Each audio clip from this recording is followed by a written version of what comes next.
Sony's finally back with limited edition PS5s, and for these ones, yes, there are two, they knocked it out of the park. After that, we're going to talk about why Sony is saying we're just getting started. And finally, Need for Speed is officially dead, and I just need to be sad about it, so I'm doing it in this video. How's it going, everyone? As always, my name is Jimmy Champagne. This is PSReady, my channel all about PlayStation, and man, if you did not watch the State of Play that showed off gameplay from Ghost of Yotei, I think you should check it out because this game looks awesome. I saw some people who were disappointed that it looks similar to Ghost of Tsushima, but like, what were you expecting? It's a sequel. It's using an entirely new map. It has a very similar art style, but it looks like they just took Ghost of Tsushima and added a lot more to it, including a gun, which is awesome. And I don't really know what more anyone could ask for from this game. The thing that really stood out to me outside of the massively improved graphics, which if you think it looks too similar to Ghost of Tsushima, go play Ghost of Tsushima even on your PS5 and then go forward and watch this video because it's a great improvement. Like, they took the art style and just made it a lot better and more clear, and everything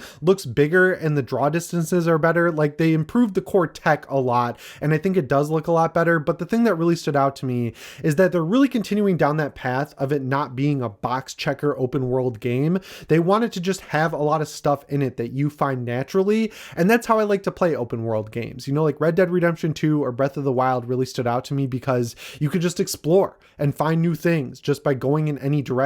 And I think that's the spirit of open world that we need going forward. We don't need the big map full of weird question marks, locations, and everything that tells you exactly where to go. The fun in open world games is exploring the world for me, and I think that's what's great about the Ghost series. Sony clearly thinks this is going to be a big release, and I agree with them. So to celebrate the occasion, they're bringing back the custom PS5s that you'll be able to buy when the game launches on October 2nd. But the weird twist is that there's two new custom PS5s you can get alongside this game. They both have the same art, so they're very similar, but they just look a little different because one of them is gold. It's like a metallic gold flake sort of look all over the plates that you put on your PS5, and then the other one is black to simulate the black ink that I guess Japanese artists use. I really like the gold one, honestly, and the cool thing is if you already have a PS5, which I'm assuming you do if you're watching this channel, they're going to sell the plates. Now with the Spider-Man one, unfortunately, there were not nearly enough to meet demand. I'll never understand making stuff like that limited. Like, I get that it's a little more expensive to make the plates that have custom art on them, but you should make enough to meet demand, guys. Like, there's no reason to make it limited. Like, people want to buy this stuff. You should make enough for them to buy it. I'll never get on board with making them limited because then they just end up on StockX or whatever, or eBay for double their price when all it is just a plate for your console. And if you do that, there's going to be third-party clones on Alibaba or Amazon within a month anyway. So just make enough to meet demand, because it would be cool to buy both sets and then mix and match the plates, because, you know, on the PS5 Slim and PS5 Pro, you have 4 plates total. There's that bar across the middle. Now, unfortunately, speaking of the PS5 Pro, there's no word on if they are going to release Pro plates. I really hope they do, because they talk about this console like it is the marquee of the PlayStation brand, and I'm pretty sure they still don't offer colored plates for it. So I don't know what's going on there, because clearly if you're willing to spend $700 on a console from Sony, you're probably a hardcore PlayStation fan, and you are the one that is most inclined to buy custom plates for your PlayStation 5 Pro console. I mean, I will 100%. There's also matching DualSenses to go along with this stuff. I'm really glad Sony is getting back on track, not only with custom editions of the PlayStation 5s, but also with the single player games. Death Stranding 2 being called a masterpiece across the board. My friend Jake Baldino just released his 25-minute review of Death Stranding 2 on his personal channel. It's one of the best videos about a video game I've seen in so long, so please go check it out. But it's getting tons of awards. People are loving it. People are completing it. I've never seen Twitter so abuzz of my friends who play video games saying they've completed a game. I mean, what more could you ask for from a Sony first-party game? Then you've got Ghost of Yotei coming out in October. It seems like they're finally back on track with the 2 to 3 big first-party single-player games a year, and that's what I think has really been missing from this generation. I know people are upset with the cross-generational games, but I don't really care. I just want games to play on my PlayStation 5 from the first party, and I'm glad that not only are they delivering there, but they are finally moving on from the PlayStation 4.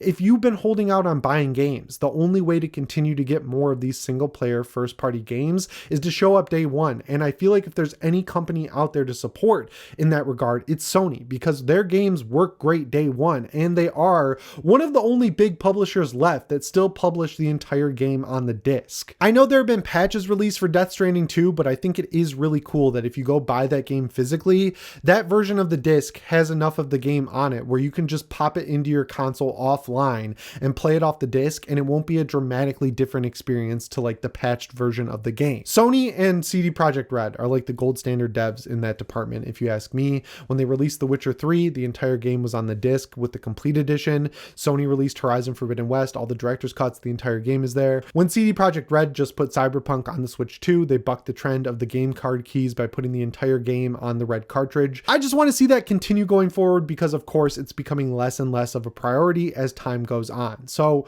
yeah, as far as Ghost of Yotei goes, looks awesome, looks like it's going to play great. Custom edition consoles that are going to be available day one.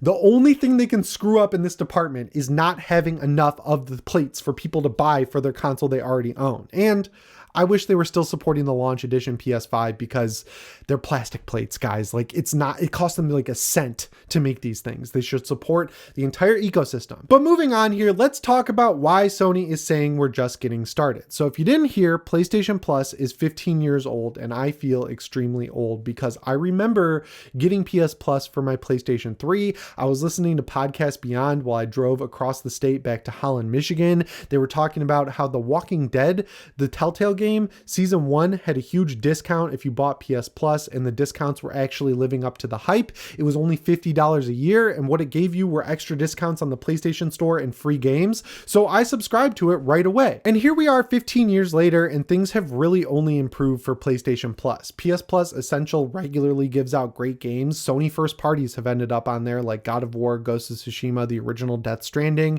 PS Plus Extras continued to get better with awesome games being added to the service. No day one exclusives, but I'm fine with that because I don't want the overall price of games devalued because, you know, like as we're seeing with Xbox, if you offer everything day one, people just stop showing up to buy games, and it's not sustainable. People can't continue to pay hundreds of millions of dollars for game development cycles if, you know, people are getting it for free on Game Pass and being conditioned to not pay that money. So overall, I think PS Plus Extra, like if you bought a PS5 today, you could just subscribe to PS Plus Extra and have access to some of the best games ever made. And PS Plus Premium continues to get better. I don't think the streaming tech is anywhere near worth it, but getting games like Twisted Metal 3 and 4, a lot of the Resident Evil games, Dino Crisis 1 and 2, everything is shaping up pretty well no matter what tier you're subscribed to. And I know a ton of people subscribe to PS Plus Premium by getting a free upgrade from PS Plus Essential, and they stacked it. So if you are subscribed to Premium, you should take advantage of it. But the interesting thing is, for the 15-year anniversary of the service, Sony at the end of the trailer they put out, which is weirdly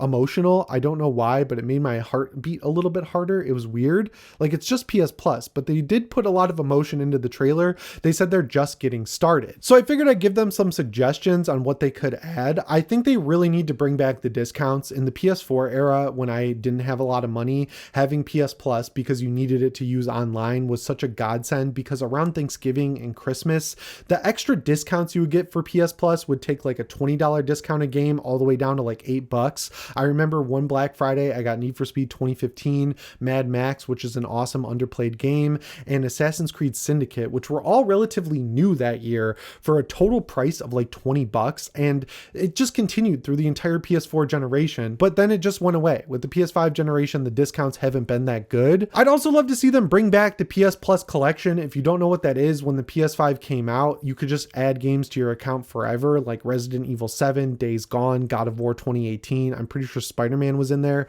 Like the amount of games you got through the PS Plus collection was amazing. They eventually took it away after like 2 or 3 years. I'd love to see that come back, and now would be a great time to celebrate the 15-year anniversary. It would be awesome if they started adding in more DLC for games. Like if you don't play Hunt Showdown 1896, the way the monetization works in that game is a little different from other battle pass style games. They do battle passes, but they're only 3 times a year. I'd love to see Sony just float them a bunch of cash to get the battle passes to be free on PS Plus. It would be cool to have them link up with Crytek to start offering some of the skin packs for Hunt Showdown, like, or other games. I don't know, like they do it with Call of Duty, or they did in the past. I'd like to see them expand out to other games with that service. The Apple TV Plus 6-month subscriptions are cool. I'd like to see just an overall benefit be something like HBO Max comes with your subscription, or Apple TV Plus. There's great stuff on Apple TV. I just saw F1 over the weekend. It is by far my movie of the year, and it's going to come to Apple TV. So making that a bonus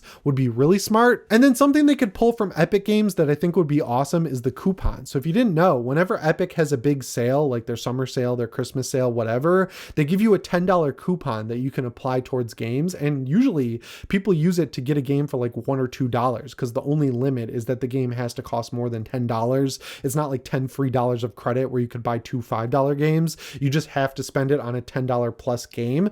I'd like to see Sony do that with their sales, where if you're paying for extra or premium or even essential, they give you $10 to get started on a PlayStation Store sale. I'm sure they'd convert way more sales that way, just getting people's eyes on every sale by giving them store credit. And I love a lot of the stuff Sony's making, but it's a little outside of my taste. I like playing Sony games even if I'm not immediately interested in them, because they're always of high enough quality that they do a good job of getting me into genres I'm not really that interested in, like Death Stranding did or Ghost of Tsushima.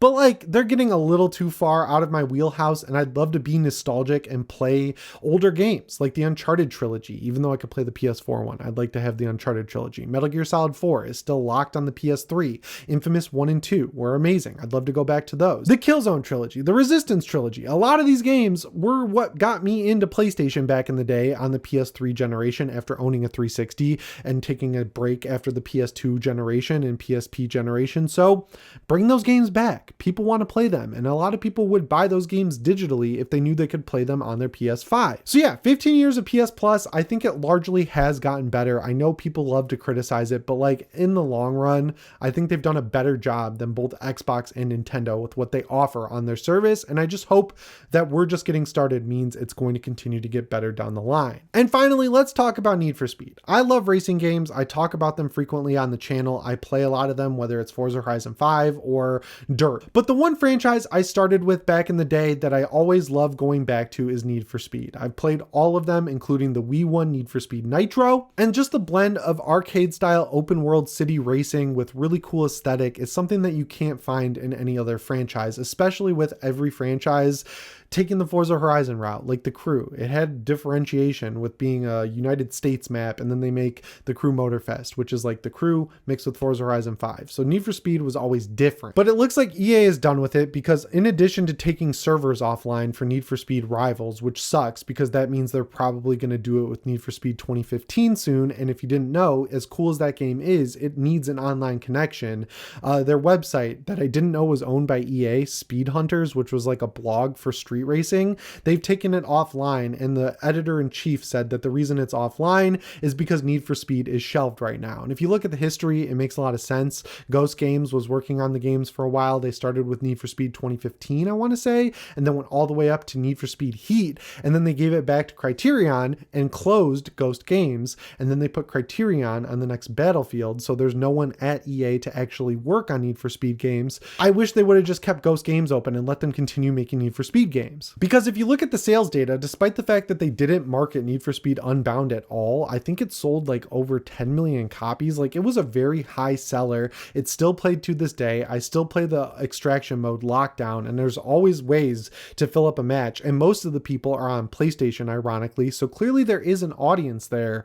It's just with how expensive games are now and how long they take to make, it makes sense why everything is consolidating. I just really don't like it, and I hope that in the time it takes for Need for Speed to come back, they come back strong. I hope they give it the time it needs, the rebuild of the franchise that it needs. I hope we finally get the Need for Speed Most Wanted remake that's been teased forever. But in the meantime, I'll give you a tip. If you've got a PC, go to Google, type in Need for Speed Abandonware Reddit, and you can download every black box Need for Speed game cracked, and they run great and have widescreen patches, and it's just the best we're going to get until then. But, you know, it sucks to see Need for Speed going away. I hope we get some indie games in the future. But for right now, it seems like every indie game is either an anime aesthetic, which I don't like, can't get licensed cars, which I understand but don't like, and come out buggy. Like JDM Japanese Drift Master was one of my most hyped games this year, and it was an absolute mess. So I don't know. Racing games, for some reason, one of my favorite genres growing up, can't seem to get shit right in 2025 unless they're Forza Horizon clones. And I'm so sick of Forza Horizon clones. I've played every Forza Horizon. I need to see something new in the genre. And the one franchise I could reliably go to get something new and different is dead. And it's a bummer. Anyway, guys, that's all I've got for you in today's video. As always, my name is Jimmy Champagne. I'll see you in the next one. Thanks for watching, and shape on.